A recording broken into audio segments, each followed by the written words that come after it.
It feels like the worst act of betrayal in the world to have the one who's meant to help get rid of my pain be the one making it. I wanted to do like book reviews basically while I'm on tour, like reading on the road kind of vibe.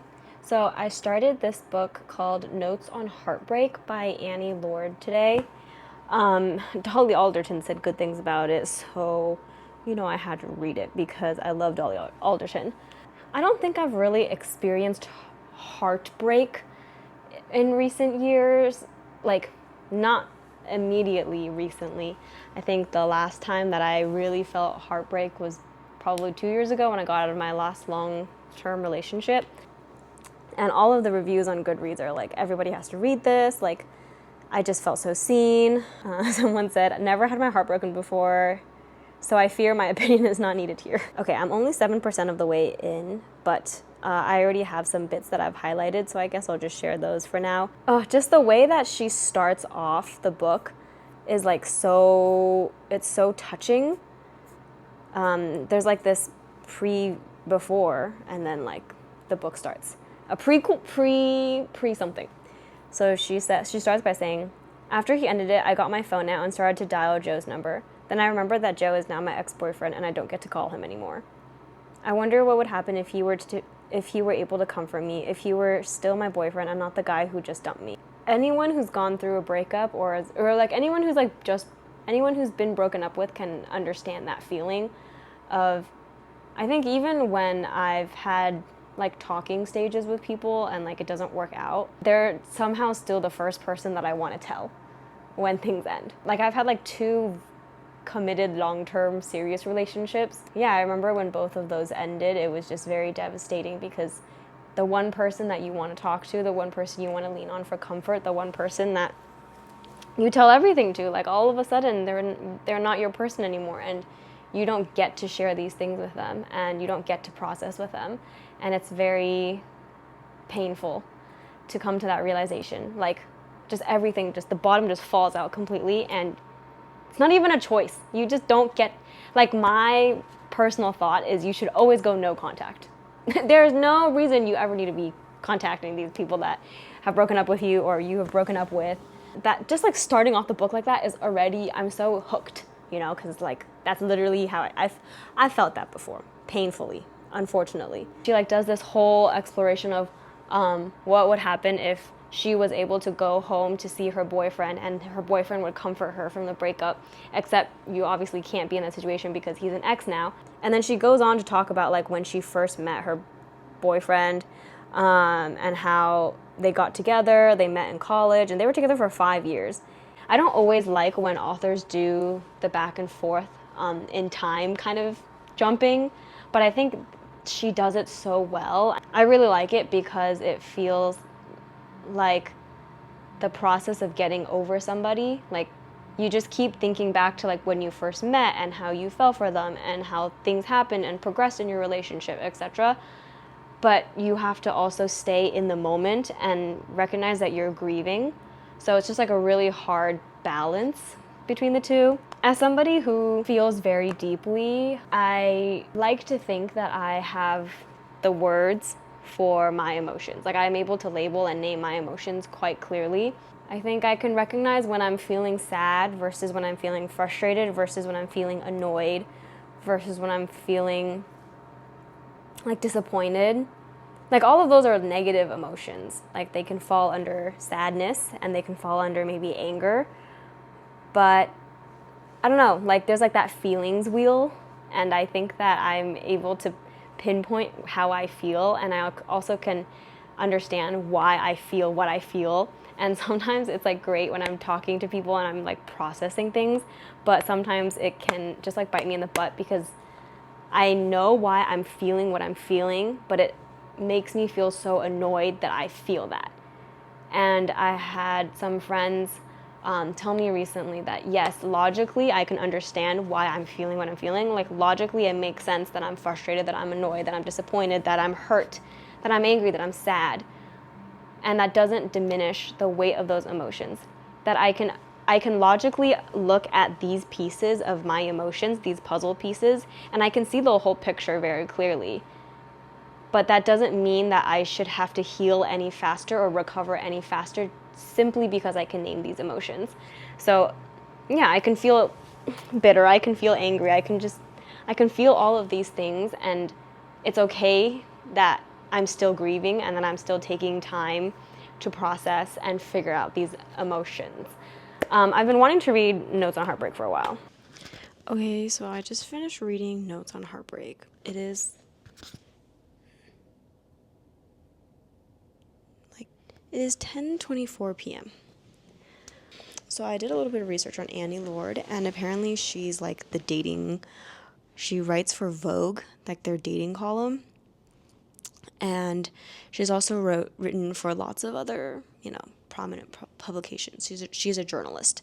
So this is like a memoir type book. I don't even know how to begin to talk about how I feel about this book because I feel very strongly in a good way. As somebody who has experienced heartbreak, this book just was it just hit. Like this book, I'm literally stumbling because I don't even know how to describe how much this book has meant to me. At one point she says that like one night, the night before he breaks up with her, she's coming home. She goes out to like the pub, and he like calls her a bunch of times, like because it's getting late and she's not home yet, and she doesn't answer, whatever. And he's like so worried about her getting home safely. And then the next day he literally breaks up with her. And she was like, how did you go from being so concerned about me getting home safely to to 180 and like to want nothing to do with me anymore? Like, how does that happen?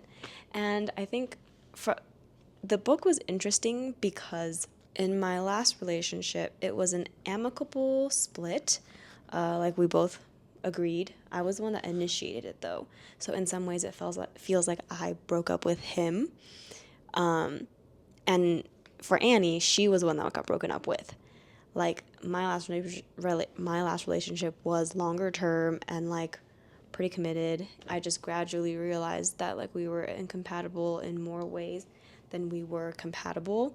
I just like couldn't see myself with him anymore, which is really sad because he was just such a good guy and I only have good things to say about him. Any of our mutual friends that are watching, don't even try. I will only say good things about him, truly. He was a great guy. Having this book from Annie's perspective where she was the one that was broken up with and she felt so blindsided, but she also recognized how a lot of their relationship was very codependent and she felt like she lost a lot of herself in this relationship, and she just did whatever to appease to him, and his happiness was more important to her than her own. I felt that maybe not necessarily in my last relationship, but I think in my like first relationship ever, I was broken up with. So I was also hella blindsided, and I just felt like that was in college, and it took me some time to figure out who I was outside of that relationship, especially after it ended. And even now, like having had a couple like talking stages or whatever we want to call modern dating, I've never reached boyfriend or anything like that.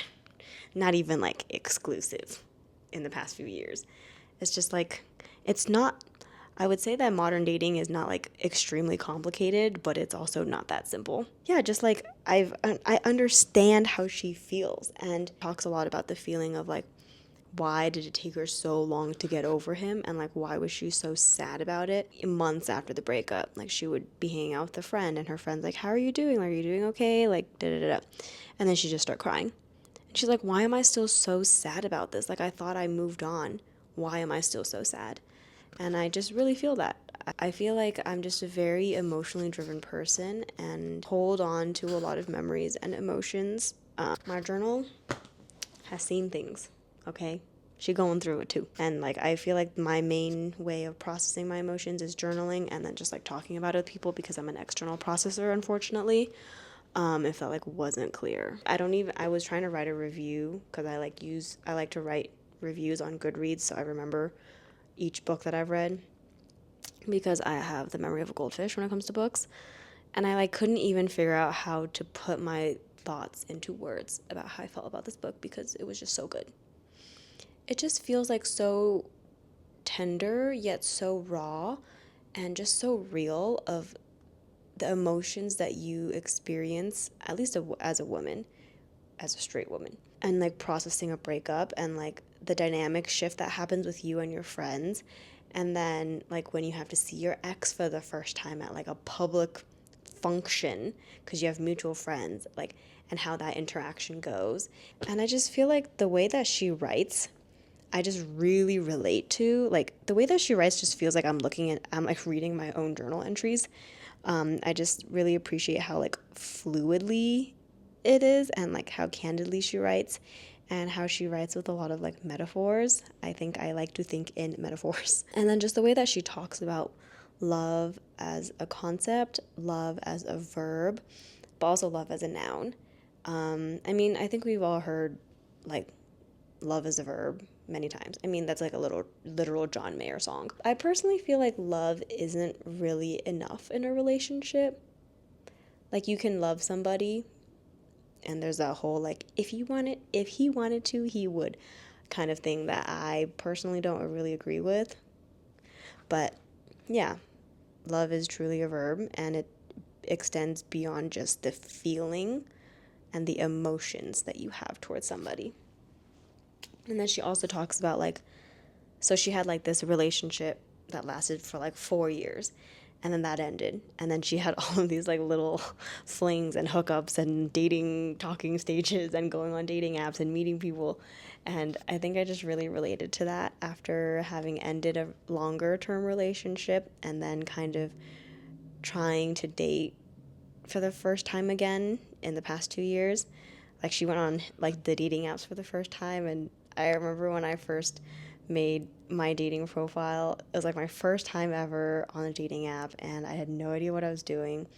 Not that many of my friends were on dating apps either, so it was like a literal group project of like how to make my profile because I was like I don't know, like there's nothing interesting about me.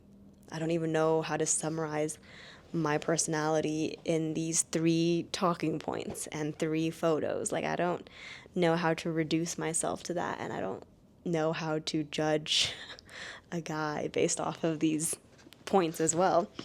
And so I think her talking about her experience in that was also I just saw myself in that and I really related. And there's this guy that she's talking to at the end, and his name is George. And at this point, she is not necessarily jaded, but she recognizes that she is so afraid of hurting in a relationship. Like, she's afraid of commitment because she was in a very committed relationship, and then, like, it kind of just completely just unraveled overnight, it felt like. So she was like, I had that commitment, and it turned out to be, like, not fake, but a facade kind of, because then he broke up with me out of what felt like nowhere. So like, why would I want commitment again in that at that capacity when all he did was leave me? You know, like I don't want that to happen again. So now she's afraid of commitment, and so she ends up hurting this guy George by like pushing him away and like not wanting him to stay over and just like not being as open and receptive to his what's that term? Bids of connection. So she keeps pushing him away, pushing him away, pushing him away, and then eventually he ends things with her, and like over text. And she talks about her relationship or her whatever situationship, let's say, with George, and she says, I'm scared of where this is going because the last time I believed in happiness, it left, and its departure did worse things to me than sadness ever could. And like her realizations after the end of this relationship and all of like the dates that she goes on and the guys that she's into and are not into her, and like I think similarly most of the guys that she talks to, like they end things with her or they like ghost her, and she was like, that's literally so disappointing. Like I wanted to ghost you, but you ghosted me first. Or like I wanted to end things with you, but you ended things with me first, and like this is now embarrassing for me because I was supposed to end things with you. But now the power is in your hands and I look like a fool. And I relate to that too. And just like the healing process that she goes through, there's just so many good tidbits. I'm just going to read my favorite quotes. Okay, not even favorites, just like all the stuff I highlighted. And my life would start to seem all right, nice even, because when I told you things, they seemed to rest more lightly on my shoulders because you held them on yours too. Just like the beauty of being in love and being in a relationship where your partner is fully committed and like holds space for you. Wow, what a concept. I think part of why this book hits so hard is because when they were together, she talks about the love that they had and the care that they had for one another. And I really, not empathize, and I really related to that because I felt like I had that in my past relationship, only for it to slowly unravel at some point. And then, oh my gosh, when she talks about like heartbreak as well, guts me. Heartbreak is like a chronic illness I have learned to live with. Knowing which recipes will taste like a Thursday night in with him, what songs will remind me of how we used to dance in the blue of the oven light until the neighbors told us to turn the music down. I have mantras to repeat to myself when it gets bad. He's not having as much fun as you think he is. You only miss him this badly right now because of hormones. Rarely do I get that gut punch sensation now that it's November. Instead, the feeling of loss has just come around me like a cloud, one that people will look at and say, doesn't look as though the weather's going to turn. Like, literally, who hurt you? I mean, I know who, but like, that is so painful. This one is so real for the situationship girls.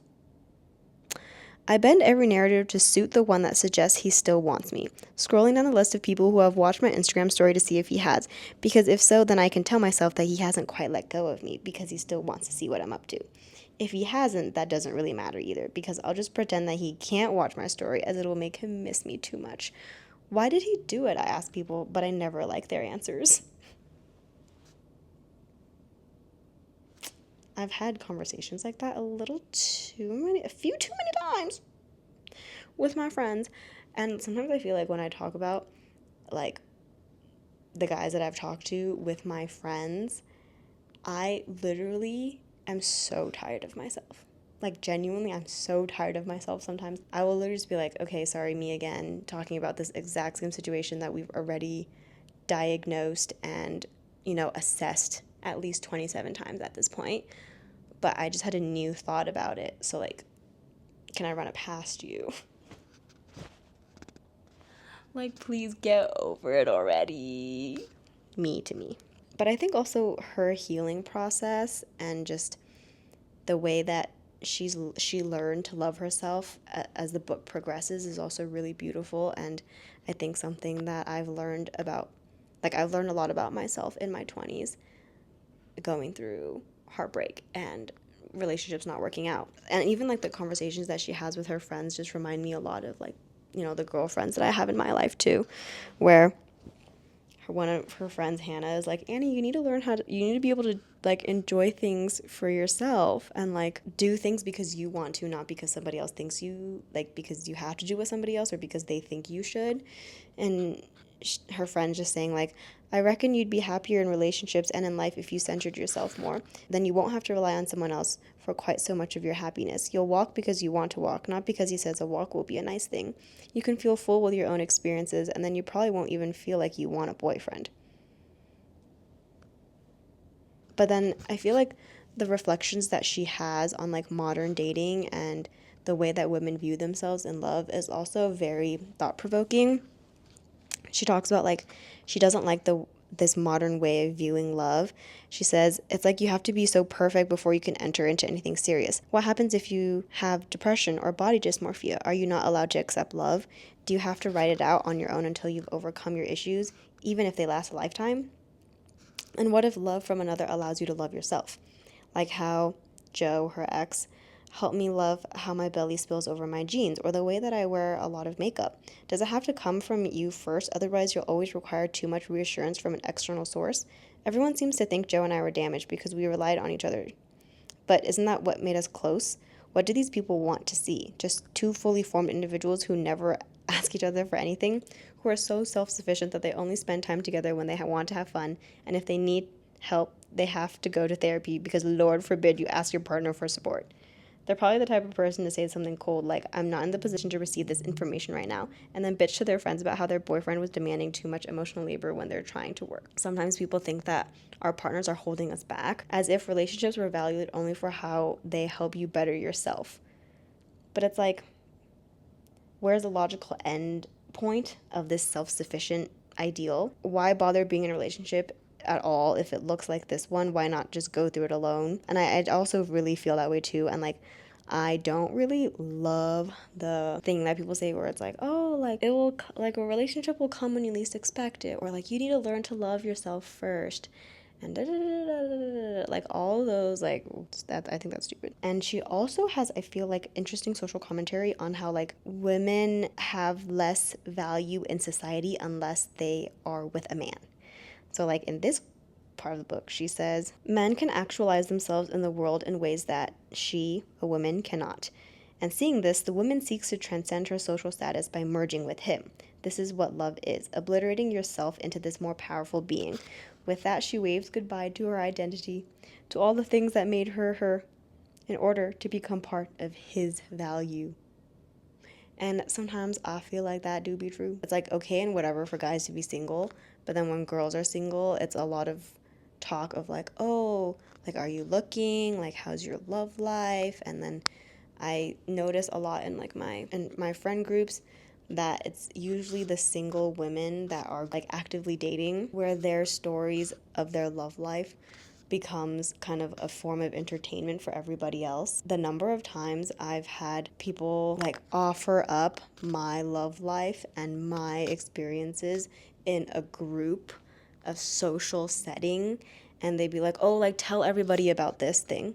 Tell everybody about the guy that you're talking to. Tell everybody about like how you guys met and like what you guys did on your first date and like how da da da da da da da da. Tell me about tell everybody about the lore of your situationship. Like, why am I getting put on the spot like that? I mean, luckily I like talking and I don't mind sharing these things about myself. I feel like it's just embarrassing when these things inevitably end and then these people that I barely know are like trying to grasp at some conversation topic with me and they're like, oh, like how are things going with so and so? And I have to be like, oh, he literally ended things like 3 days ago. It's over. And then they have to be like, oh, I'm so sorry. Like, what happened? And I'm like, no, it's fine. Like, why do you know this about my personal life for us to be even having this conversation right now? You know what I mean? This was also kind of a bar. I thought he would get rid of my what ifs, but he just brought me more of them when she was talking about like this random guy that she was dating for a little bit from like a dating app. So real queen. I really do enjoy being single right now, and I think it's like it works for the lifestyle that I have. But of course I do miss like being with somebody, and I think the way that she talks about love is also very tender. She says, when you wake up next to someone every day for years, you stop perceiving them in an objective way. You can't tell what they are because you've looked at them for so long, in the same way that a word stops sounding like a word when you repeat it too many times. The closer you get to them, the more they turn into this blurry extension of yourself, which is neither beautiful nor ugly, but just a thing that exists beyond measure. Their qualities are invisible to you now, and it's hard to desire something that you cannot gauge. This author named Esther Perel discusses this issue in her book Mating in Captivity. So she says, love rests on two pillars, surrender and autonomy. Our need for togetherness exists alongside our need for separateness. One does not exist without the other. With too much distance, there can be no connection. So basically, like Annie's response to this is, if there's no distance to transcend, then there is essentially no one to connect with anymore. So as alien as it may sound to us, remaining separate and individual is a condition for connection. So this is like the essential paradox of intimacy and sex. Like when you are in a relationship where you kind of just like lose yourself to the other person too, where you kind of just merge into like one being. And she was like, I wanted to get closer to him, not seeing that this closeness was pushing each of us further and further away. And I feel like that happens to me in the freaking talking stages. Like when I'm starting to get to know somebody, I'm like putting out all these bids for connection and like wanting to connect and like hoping that we can get closer, but sometimes maybe it's too intense, and then they're like, whoa, okay, this isn't, I didn't want anything this serious. Or like, whoa, respectfully, is it so wrong to want connection? We're like, I don't know, aren't we like made for connection as humans? Her voice when she writes is just so funny to me. Like, there were moments where I genuinely laugh out loud. Like she said, really, if you think about it, there's no logical reason why a woman would be too much for a man. What would it be like to be with a woman who was genuinely too much? Wouldn't it just be luxurious? And like, I think she's onto something. When women are perceived as too much, it's like they have too much to give. But then as a guy receiving that, isn't that kind of nice? Because then they're just like willing, they're like just open and receptive and like willing to do things for you and be there for you. But like, that's too much. Like, you don't want that. I don't know. I don't think I've ever experienced a guy being too much to me. Like, maybe in the talking stages where I'm like, whoa, you're like, I feel like you like me more than I like you. But never in a serious relationship, like a committed relationship, have I felt like they were too much for me. I've always felt like too much. And I've always felt like I've been putting too much effort in and receiving very little in return. I feel like I just keep bouncing back and forth between topics. But also that's like what kept me very engaged in this book was how she has a lot of her own commentary on things. And she includes snippets of quotes from different authors in different books about like love and compatibility and attachment and like all that stuff. So I felt like it was very interesting and like in some ways like well researched because it wasn't just her personal opinion, like the entire book.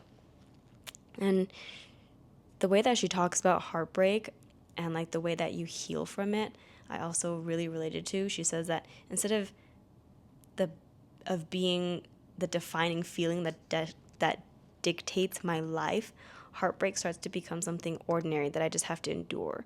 A sensation like those others. Like, granted, one I will have to endure for longer, but no more or less exceptional. Like, it's just a feeling that you have and something that you return to every once in a while, but like it doesn't take over your life the way that it did at first. I think when breakups first happen or like you go through that kind of grief and loss in relationships, it feels so monumental, and it is monumental. Like, you go from talking to somebody like every single day and they know so much about you to literally no contact. I mean, at least that's what everybody should be doing. He's not thinking of you. He doesn't care about you. If he cared about you, he can reach out to you. He is not looking at your Instagram stories and thinking about anything. Okay? If he likes your Instagram story, that means nothing. It means nothing. Back on the heartbreak train. She says, I look at her now in the mirror, and she's me, and I'm her. And although we're the same thing, I see that we can talk to each other, even if I will always know what's coming, because she, her, me, is the only thing I can count on to be there for the whole of my life. And I just really feel strongly that way. That, like, maybe it's the eldest daughter syndrome, but I kind of just feel like I can't depend on anybody in my life because nobody will really fully be there for me in a way that I will ever be there for myself. Like, the only person I could depend on in my life is me because I will always look out for me. Okay, another one of her like random tidbit things that I thought was so funny. She says, men say women aren't funny, and I think that's because they need a ba-dum punchline. They didn't, like, the way that she talks about female friendships is also so beautiful. Like, the understanding that you feel, the synergy that you feel with like your best girlfriends and how they just like get you is unparalleled, unmatched. Yeah, and then so I think just the way that she talks about like friendship, like love and friendships is also such a beautiful thing. She says, I thought love had to come from a boyfriend, but you can find it in friends too. They bolster me and build me up, and being with them is like being in a support group, like having a bunch of sponsors you can call on when they're needed. When I was younger, like, my friendships were everything to me, and they meant the world to me. Like, guys or girls, it didn't really matter. Friendships were so important. And as I went to later in high school and then also in college, I like centered a lot of that importance on a romantic relationship rather than friendships. I think also because at the same time, at the same time, my friends were also starting to date people, and they were getting into committed relationships with other people, and I felt like in a way I was losing part of them because somebody else was getting them, like their partner. So I like kind of, my value on friendships kind of started to deteriorate, and I placed that importance on a romantic partner instead.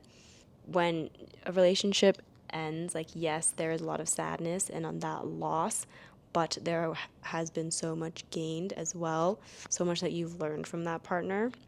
Perhaps Joe and I can carry on loving each other even when miles of air and experience separate us, not in the way of wanting to wake up in the same bed or needing to speak to each other when something goes wrong, but as a quiet love that endures out of respect for the impact he's had on my life. And she says, it's really nice to think we could find our way back to that place or somewhere near there, but it's even nicer knowing that I won't let myself. I like this new version of me too much for that. She doesn't need anyone else to be responsible for her happiness because she can find it on her own. I wish I could let the old me see this, though she'd probably be upset by my decision, always more willing to choose him than happiness. When she thinks about her relationship with him, she says, like, I know I'm not going to spend the rest of my life with you, but I'm going to spend more of my life with the lessons we learned together, the person you made me into. So in that way, I'm so thankful we broke up when we did, because it means I get to spend more time with her. And she talks about like the love that she has for her now ex. And she says, it's a love that doesn't feel like it's going to burn through my chest or bring me to tears, send me to your door in the middle of the night. It's a softer, mellow love that glows in my heart like a warm nightlight. It makes me proud of who you are now, proud of who I am. It doesn't ask for anything in return. It doesn't ask for me to do anything to prove it. It's the sun on the back of your neck. It's the ocean lapping at my feet.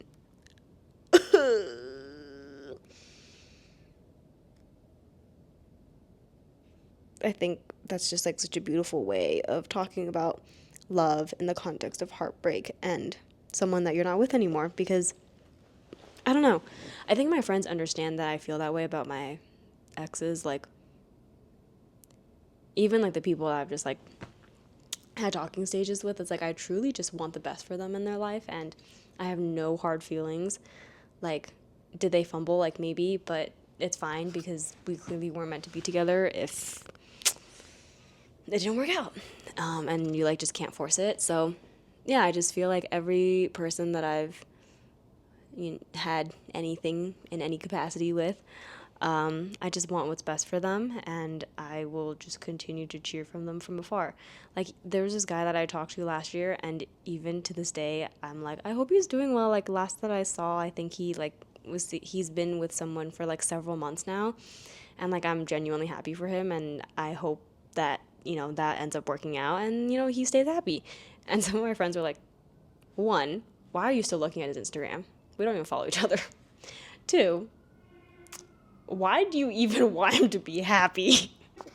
What's wrong with wanting other people to be happy? Like, just because we didn't end up together doesn't mean that like I want him to like experience loss and pain for the rest of his life. Like, he's a good person. We just weren't right for each other, and that sucks, but I don't want him to never find something good for him.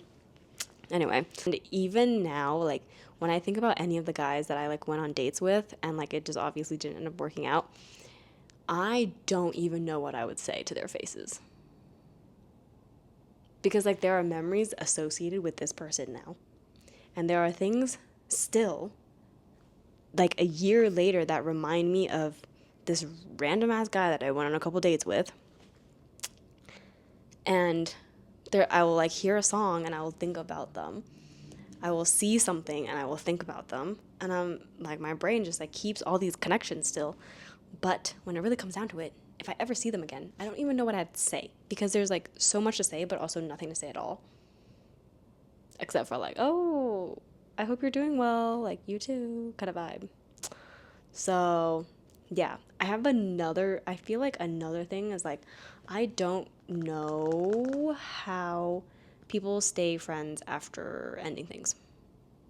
I'm open to it, but that's never happened for me before. Like, it's never worked out in that way. So, like, I don't even know what that would look like. Anyway, all that to say, this book, so good. If you've ever experienced heartbreak in your life, you will probably like this book. But also, I'm extremely melodramatic and a hopeless romantic, and I love love, and I want to find love so badly, but I'm not really in a place to do so at the moment with my current lifestyle, so just gonna be on the back burner for now. But yeah, 5 out of 5. Thanks for watching and listening to this book review. I thought I would have read a lot more books on tour. This is the first book that I finished, and we have like 3 weeks left of tour. I meant to include this in my video, but I wanted to mention 2 songs that I feel like give me the same vibe as the book. The first one is Tough Act by Maisie Peters, and the second one is Nothing Can by Nicki. 2 of my favorite artists. Do with that what you will. Listen to these songs. Great additional songs that I think are great breakup songs by Maisie Peters. The first one is Lost the Breakup. Second one is You're Just a Boy and I'm Kind of the Man. Fire! I literally cannot stop listening to those songs ever.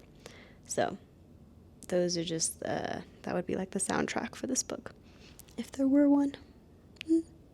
That's all. Thank you. Bye.